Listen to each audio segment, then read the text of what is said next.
Everyone, how are you? Welcome back to our channel. आज हम forms of business organisation के बारे में पढ़ेंगे कि बिजनेस ऑर्गेनाइजेशन के कितने फॉर्म हैं, किस किस तरीके से बिजनेस कर सकते हैं। As a sole proprietorship, cooperative society, joint Hindu family, partnership, company, joint stock company. ये आपके HPSC, HTET, RPSC, DSSS जितने भी कॉम्पिटिटिव एग्ज़ाम हैं उन सब के लिए बहुत ज़्यादा इंपॉर्टेंट टॉपिक है। इसमें से 2 या 3 क्वेश्चन ज़रूर बनते हैं, ठीक है। देखिए, फॉर्म्स ऑफ बिजनेस ऑर्गेनाइजेशन, जो बिजनेस ऑर्गेनाइजेशन होती हैं उनकी क्या क्या फॉर्म होती हैं। सबसे पहले सोल प्रोप्राइटरशिप। सोल का मतलब क्या होता है? सिंगल। क्या होता है? Single. Cooperative society, joint Hindu family, partnership, company, joint stock company. सबसे पहले इसके अंदर आपको सबके एक्ट ये कब बने थे, इसमें नंबर ऑफ़ मेंबर्स कितने होते हैं, ये बहुत इंपॉर्टेंट कंसेप्ट होता है।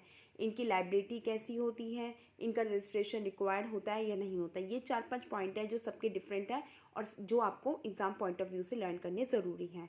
तो सबसे पहले सोल प्रोप्राइटरशिप। देखिए, सोल का मतलब क्या होता है? सिंगल ओनर, जिसके अंदर सिंगल ऑनर होता है, जिसके अंदर जो ऑनर होता है उसका अगर प्रॉफिट होता है ऑर्गेनाइजेशन के अंदर तो भी उसी को बियर करना होगा, उसी का होता है, और लॉस होगा तो उसी को ही बियर करना होगा। इसके अंदर सोल प्रोप्राइटरशिप के अंदर जो ऑनर होता है उसकी लाइबिलिटी होती है लिमिटेड होती है। लिमिटेड लाइबिलिटी का मतलब ये होता है, अनलिमिटेड होती है। सोल प्रोप्राइटरशिप के अंदर जो लाइबिलिटी होती है ऑनर की अनलिमिटेड होती है। अनलिमिटेड लाइबिलिटी का मतलब ये होता है कि अगर कभी भी इन फ्यूचर अगर आपका बिजनेस है लॉस में चला जाता है और आपको किसी का भुगतान करना है, कोई आपके क्रेडिटर्स हैं, आपको भुगतान करना है, तो आपको अपनी असेट्स को बेचकर उनका भुगतान करना होगा, बट उनका भुगतान करना अनिवार्य होता है। तो इसमें लाइबिलिटी क्या होती है? सोल प्रोप्राइटरशिप में सिंगल ऑनर होता है और ऑनर की लाइबिलिटी होती है वो अनलिमिटेड होती है। इसमें कोई कॉन्फ्लिक्ट नहीं होता है। क्यों? कहते हैं ना, 2 बर्तन होते हैं तो खटकते हैं। जब ऑनर ही सिंगल है, सब कुछ उसी को करना है, डिसीजन तो उसी को लेना है, प्रॉफिट तो उसका, लॉस तो उसका, लाइबिलिटी तो उसकी, तो इसमें कोई भी तरीके का कॉन्फ्लिक्ट, कोई भी लड़ाई झगड़ा नहीं होता। इसका रजिस्ट्रेशन करवाना कोई ज़रूरी नहीं होता। आपने देखा है, जैसे परचून की दुकान है, एक परचून की दुकान खुल जाती है तो क्या परचून की दुकान खोलने के लिए उसका रजिस्ट्रेशन करवाना होता है? नहीं होता। इसी तरीके से सोल प्रोप्राइटरशिप में रजिस्ट्रेशन करवाना जरूरी नहीं होता। इसके अंदर क्या होता है बेटा? एक सिंगल ऑनर होता है। अब ऑनर के अंदर जितनी कैपिटल होगी वो उतना ही तो लगाएगा, तो इसमें जो कैपिटल लगाई जाती है वो लेस होती है, कम होती है एज कंपेरिजन टू पार्टनरशिप और जॉइंट स्टॉक कंपनी। और ऑडिट की भी कोई ज़रूरत नहीं होती, कोई इसमें ऑडिट की ज़रूरत नहीं होती कि कहाँ इसमें कोई खलेपी की गई है, कहाँ क्या कुछ किया गया है, कुछ ऑडिट की रिक्वायरमेंट नहीं है। ईजी टू फॉर्मेशन, आप इसको आसानी से फॉर्म कर सकते हैं। अगर आपका मन करे, आपके पास पैसा है और आपका मन है कि बिजनेस करना है, आपके पास लैंड बिल्डिंग है, तो आप इजीली उसको फॉर्म कर सकते हैं, बना सकते हैं, क्योंकि इसके लिए कोई रजिस्ट्रेशन की रिक्वायरमेंट नहीं होती। और इसका जो परपेचुअल सक्सेशन होता है वो भी नहीं होता, क्योंकि अगर आप मर गए उसके बाद आपकी क्या बिजनेस को कौन संभालेगा? कोई नहीं संभालेगा। तो इसमें परपेचुअल सक्सेशन भी नहीं होता, नो परपेचुअल सक्सेशन। इसमें कोई बिजनेस है ये नहीं है कि एक मर गया तो दूसरा बिजनेस कौन संभालेगा, नहीं। जो बिजनेस का ओनर होता है वो सिंगल होता है। एक बार ऑनर के मरने के बाद जो बिजनेस होता है वो समाप्त हो जाता है, ठीक है। और इसमें जो डिसीजन लिए जाते हैं ना वो भी क्विक होते हैं, क्योंकि एक ही बंदे को डिसीजन लेना है। जो डिसीजन होता है, जो उसने डिसीजन लिया वो फाइनल होता है। नो सेपरेट लीगल एंटिटी, ये नहीं है कि जो बिजनेसमैन होता है और जो बिजनेस होता है वो दोनों अलग अलग नहीं होते हैं, नहीं। इसमें ऑनर और बिजनेस दोनों सेम होते हैं। और इसमें रिस्क भी कंप्लीटली बियर किया जाता है ऑनर के द्वारा। अगर आपका प्रॉफिट होगा तो भी ऑनर का होएगा, लॉस होगा वो भी किसके द्वारा बियर किया जाएगा? ऑनर के द्वारा। फिर सोल प्रोप्राइटरशिप का मतलब के बारे में समझेंगे कि उसका मीनिंग क्या है। It is a type of business entity, ये एक बिजनेस एंटिटी का प्रकार है, that is owned and run by one individual. जैसे सोल, नाम से ही पता चल रहा है, सोल मतलब क्या? सिंगल, कि जो एक इंडिविजुअल के द्वारा चलाया जाता है, and there is no legal distinction between the owner and the business. और ऑनर और बिजनेस के बीच में कोई वैधानिक रूप से कोई डिस्टिंक्शन नहीं होती, उसी हम क्या बोलेंगे? सोल प्रोप्राइटरशिप बोलेंगे। इसके एक बार फीचर्स को वन बाय वन रिपीट कर लेते हैं। सिंगल ऑनरशिप, आपको पता है कि ऑनर होता है, सिंगल होता है, कोई भी सेपरेट लीगल एंटिटी नहीं होती। कंट्रोल, क्विक डिसीजन मेकिंग होता है, इजी टू फॉर्म होता है, direct control of owner, owner का कंट्रोल होता है। Sole claim over profit, flexibility, जैसा मन चाहे वैसे ऑनर उसको वो चेंज कर सकता है। अपने बिजनेस में जो सुधार करना चाहता है, जो चेंजमेंट लाना चाहता है, इजीली कर सकता है। उसके बाद इसकी डिसएडवांटेज क्या है बेटा, अनलिमिटेड लाइबिलिटी होती है। इसमें जो हमारा ऑनर होता है इसकी लाइबिलिटी अनलिमिटेड होती है। अनलिमिटेड का मतलब है इन केस ऑफ फ्यूचर अगर किसी आपको कोई भुगतान करना है, आपको कोई लाइबिलिटी पे करनी है, तो आपको अपनी एसेट्स को बेचकर उसका भुगतान करना होगा। इसमें कैपिटल भी लिमिटेड होती है क्योंकि सोल प्रोप्राइटर में एक ही ऑनर होता है। ऑनर के बाद जितनी कैपिटल होता है वो उतना इन्वेस्ट कर देता है, तो इसमें कैपिटल लिमिटेड होती है।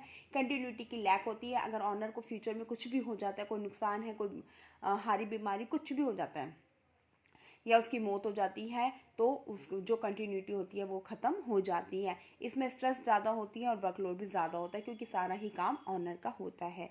उसके बाद सेकेंड नंबर क्या है बिजनेस ऑर्गेनाइजेशन में, फॉर्म्स ऑफ बिजनेस ऑर्गेनाइजेशन में सेकेंड है पार्टनरशिप एक्ट। सबसे पहले इसके एक्ट को नोट डाउन करेंगे सभी बच्चे। पार्टनरशिप एक्ट कब बना था, 1932 में। कब बना था, 1932 में बना था। इसके अंदर भी किसी भी तरीके की कोई रिक्वायरमेंट नहीं होती रजिस्ट्रेशन की एज सोल प्रोप्राइटरशिप। जैसे सोल प्रोप्राइटरशिप में कोई रजिस्ट्रेशन की रिक्वायरमेंट नहीं होती, इसी तरीके से आपके पार्टनरशिप में भी कोई फर्म को रजिस्टर्ड करवाने की ज़रूरत नहीं होती।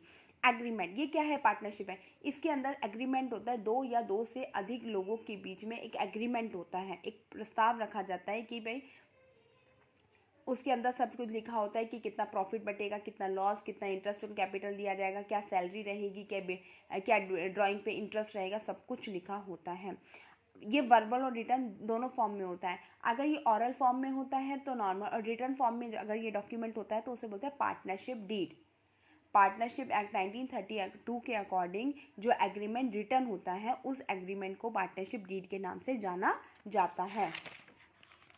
पार्टनरशिप डीड के नाम से जाना जाता है। इसमें बेटा जो लाइबिलिटी होती है वो भी अनलिमिटेड होती है एज सोल प्रोप्राइटरशिप। अगर इन केस ऑफ फ्यूचर अगर आपको कोई लॉस हो जाता है, पार्टनर्स को कोई लॉस हो जाता है, तो उन्हें लाइबिलिटी को बियर करने के लिए अपनी असेट्स को सेल आउट करना होगा। Profit and loss to be share between partners. इसमें प्रॉफिट एंड लॉस कौन बांटता है, पार्टनर्स बांटते हैं, है ना। प्रॉफिट होगा तो भी वो आपस में बांटेंगे, लॉस होगा वो भी आपस में बांटेंगे। अच्छा, डेफिनेशन सेक्शन 4 अंडर एक्ट 1932 जो पार्टनरशिप की डेफिनेशन दी गई है पार्टनरशिप एक्ट 1932 की, वो किस में दी गई है, डेफिनेशन जो दी गई है वो सेक्शन 4 में दी गई है।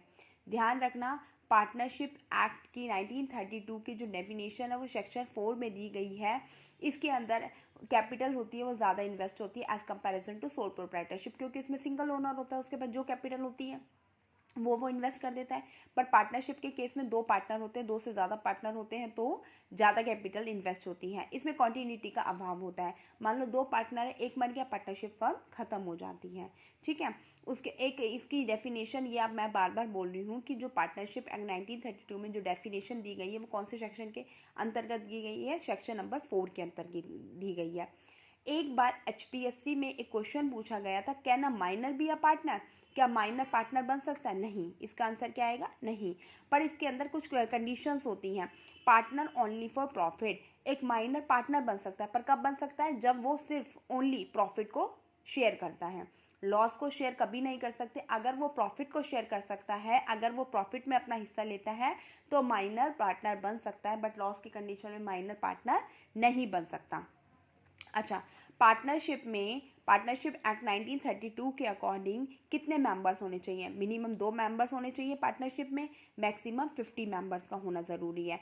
Company act as per rule 10 के according minimum number of member 2 होने चाहिए और मैक्सिमम नंबर ऑफ मेंबर 50 होने चाहिए। But as per section 464 maximum number can be 100।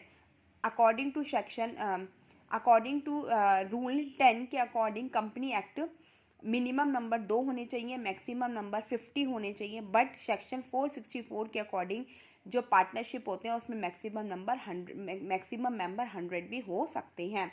और बैंकिंग के केस में मैक्सिमम मेंबर कितने होते हैं बेटा, 10। कितने होते हैं, 10।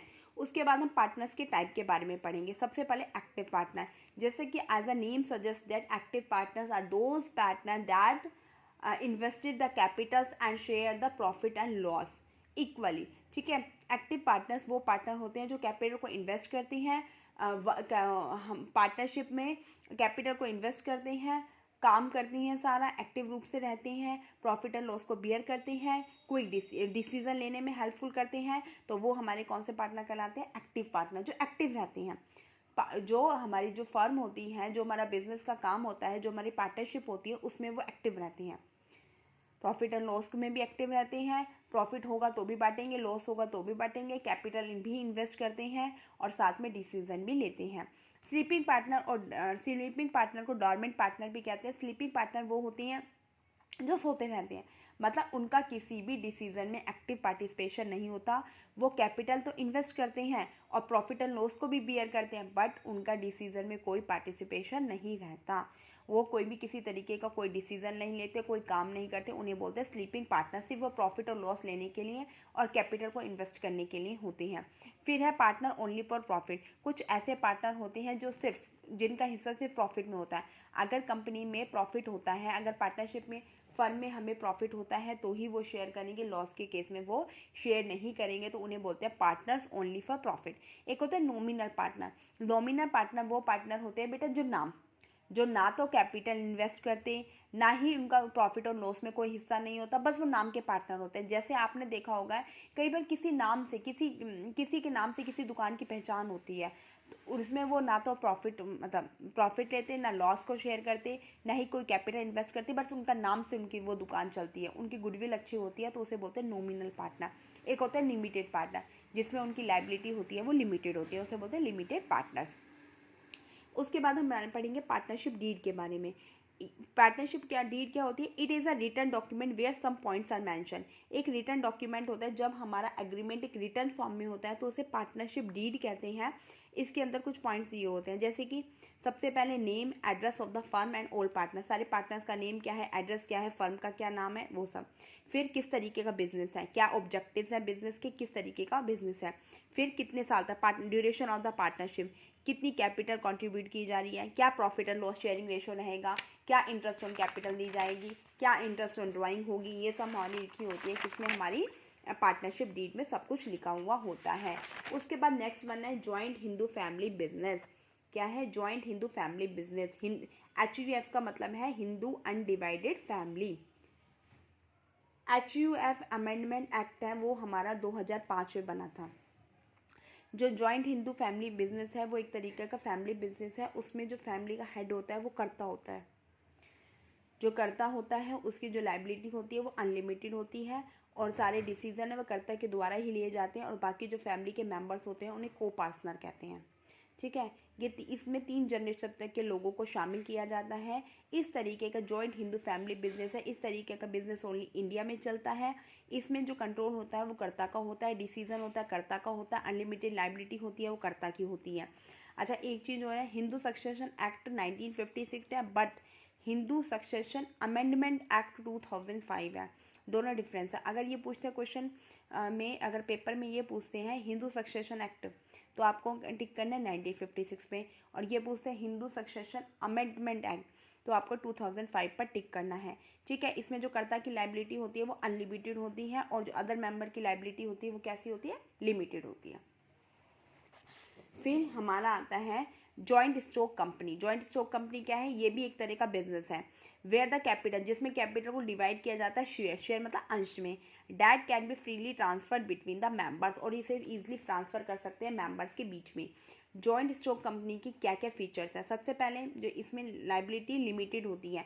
अगर आपको प्रॉफिट है तो आप अपने क्रेडिटर्स को भुगतान करेंगे, और अगर आपको लॉस होता है तो आपको अपनी एसेट्स को सेल आउट करने की कोई रिक्वायरमेंट नहीं है। इसको इनकॉर्पोरेशन, इसका रजिस्ट्रेशन करवाना ज़रूरी होता है। इसमें शेयर्स को ट्रांसफ़र किया जाता है। इसमें large amount of capital invest की जाती है। इसका एग्जिस्टेंस परप्यूचुअल होता है। परप्यूचुअल मतलब ये नहीं है कि कंपनी में जो अगर एक मेंबर की कोई भी हानि हो जाती है, उसके साथ कुछ भी हो जाता है मिसहैपनिंग, तो कंपनी बंद हो जाएगी। ऐसा नहीं होता, कंपनी हमारी चलती रहती है। और इसमें एक सेपरेट लीगल एंटिटी होती है। कंपनी की एक सेपरेट लीगल एंटिटी होती है, उसी के नाम से उसकी एक सील बनी हुई होती है, उसी के नाम से बैंक अकाउंट होता है। कंपनी अपने नाम से खाता खुलवाती है बैंक के अंदर। कंपनी अपने नाम से साइन करती है। कंपनी का अपना अलग नाम होता है, और जो उसके अंदर मेंबर्स होते हैं वो अलग होते हैं। इसकी डिसएडवांटेज क्या होती है कि इसमें सीक्रेसी का अभाव होता है और कॉम्प्लेक्स फॉर्मेशन होता है। कंपनी को बनाना बहुत ही टफ काम होता है। उसके बाद हमारे आते हैं cooperative society. Cooperative society act सबसे पहले कब बना था? 1912 में। कब बना था? 1912 में।